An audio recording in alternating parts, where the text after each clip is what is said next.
جربنا اغرب واذكى منتجات امازون وده الجزء ال 47. برضه هنقول لكم كل منتج تمام ولا اي كلام. معانا المره دي الاشاره الذكيه، صانع الجيلي، قطعه السليزون، وفرشه التنظيف، ومنتجات تانية هتشوفوها دلوقتي.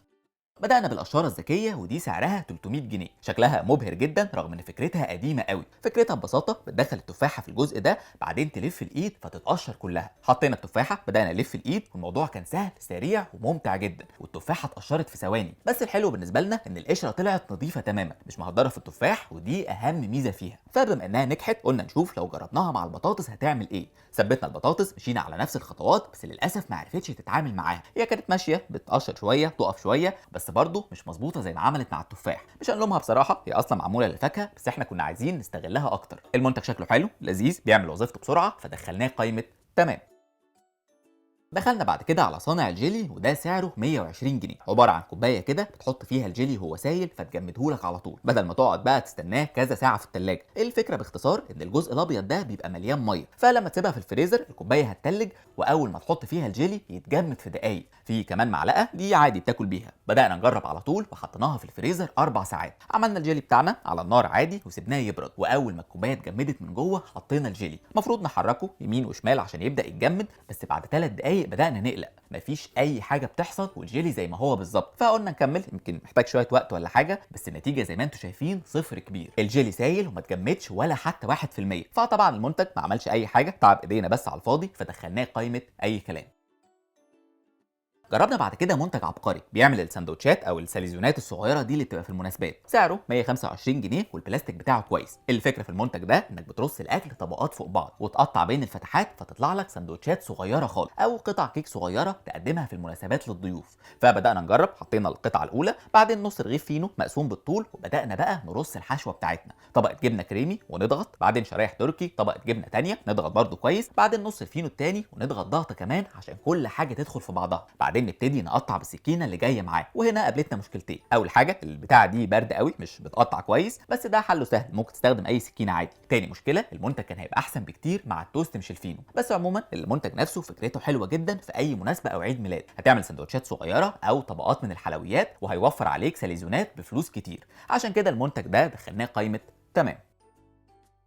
دخلنا بعد كده على ديسبنسر صابون بينور في الضلمه. سعره 200 جنيه. المفروض ان فيه هنا سنسور بيحس بيك، اول ما تقرب منه في الحمام يعمل لك اضاءه ب7 الوان مختلفه. لو بتسال عن السبب ليه الانسان يحتاج حاجه زي كده، فممكن لو داخل الحمام مثلا مكسل تفتح النور يقوم بالواجب. بدانا نجرب، ركبنا البطاريات، حطينا الصابون، ولما بدانا نتشقلب حواليه ما عملش اي حاجه. قلنا يمكن محتاج ندوس على الزرار الاول، وفعلا نور بس النور ضعيف قوي. قلنا بلاش نظلمه، نطفي النور كده في المكان عشان نقيم الاضاءه صح. بس زي ما انتم شايفين ضعيف قوي، ملوش اي علاقه بالصوره اللي على العلبه. ده حتى السنسور بتاعه مش شغال، يعني بيطفي ويقيد لوحده حتى لو سيبناه ومشينا. فالمنتج كده عباره عن ديسبنسر صابون عادي جدا. وبصراحه كده مفيش حاجه تخليك تفضي الصابون من الديسبنسر بتاعه في ديسبنسر تاني، مش فرهده وخلاص. فطبعا المنتج ده نور قائمه اي كلام.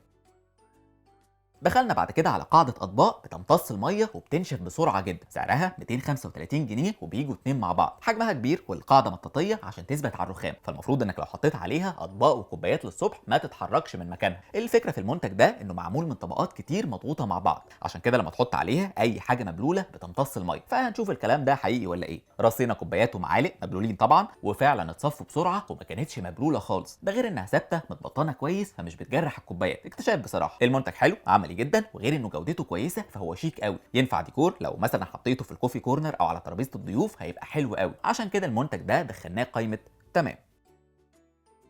المنتج اللي بعد كده عباره عن لمبه محموله بتتلم وتتفرد. سعرهم 225 جنيه. بيجوا 4 لمبات مع بعض، كلهم بلاستيك، حجمهم صغير ووزنهم خفيف، فممكن تاخدهم معاك في اي مكان. طبعا بيشتغلوا بالبطاريات، فبيبقوا عاملين كده شبه الفانوس شويه او الشمعه. لو في مكان ضلمه او النور مقطوع هتاخد واحده في ايدك مش هتحتاج حاجه. بالنسبه لقوه النور كويسه جدا، ده غير ان ليها ايد لذيذه كده بتخلي شيلها اسهل. المنتج حلو عجبنا بصراحه، عملي جدا لو النور مقطوع او لو بتدور على حاجه في مكان ضيق وضلمه. عشان كده اللمبات دي دخلناها قائمه تمام.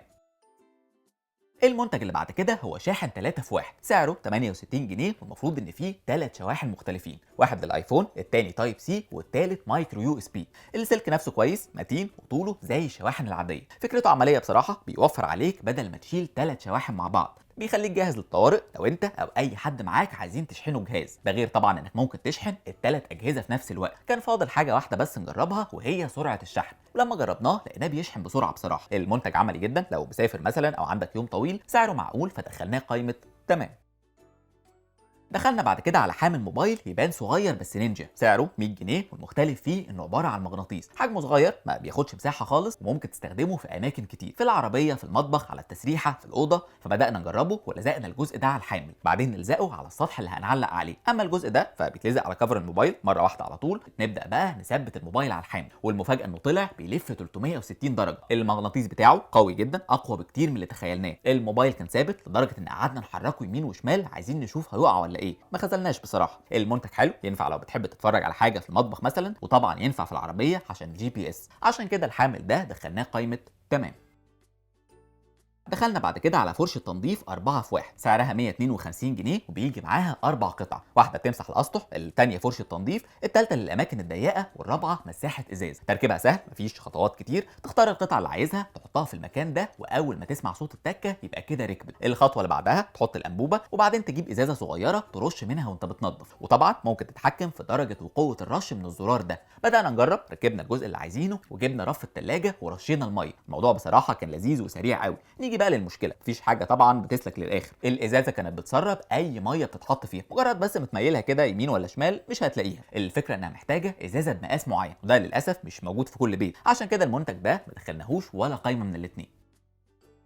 المنتج اللي جاي ده لذيذ جدا، وهو مجموعه تزيين الحلويات، سعره 125 جنيه، والفكره انه بيوفر لك كل حاجه انت محتاجها عشان تزين الحلويات في البيت. يعني تسيح شوكولاته مثلا او كراميل وترسم بيها اشكال كتير جدا. اول حاجه عندك البامب السيليكون ده تملاه بالصوص اللي انت عايزه، بعدين تركب القمع، والجزء الاخير هو ورق التزيين، وده عباره عن اشكال كتير جدا بتمشي عليها فتعمل الرسم بالظبط. عندك بقى اشكال كتير، حتى ما نسيوش كلمه هابي بيرث داي عشان لو بتعمل تورته مثلا. المهم سيحنا الشوكولاته، ملينا البامب وقفلناها كويس، اخترنا القمع الكبير وبدانا نرسم على السيليكون بعد ما حطيناه على ورقه الاشكال. عملنا اكتر من واحده. الموضوع يبان صعب في الاول بس بصراحه لطيف قوي، وده كان شكل الرسومات في الاخر بعد ما جمدت في الثلاجه. تقدر بقى تشيل الرسمه تحطها مثلا على كاب كيك، على تورته، اي حاجه. فالمنتج حلو جدا وهيخليك تجدد في حلويات البيت، مناسب للاحتفالات، مناسب للاطفال، فدخلناه قائمه تمام.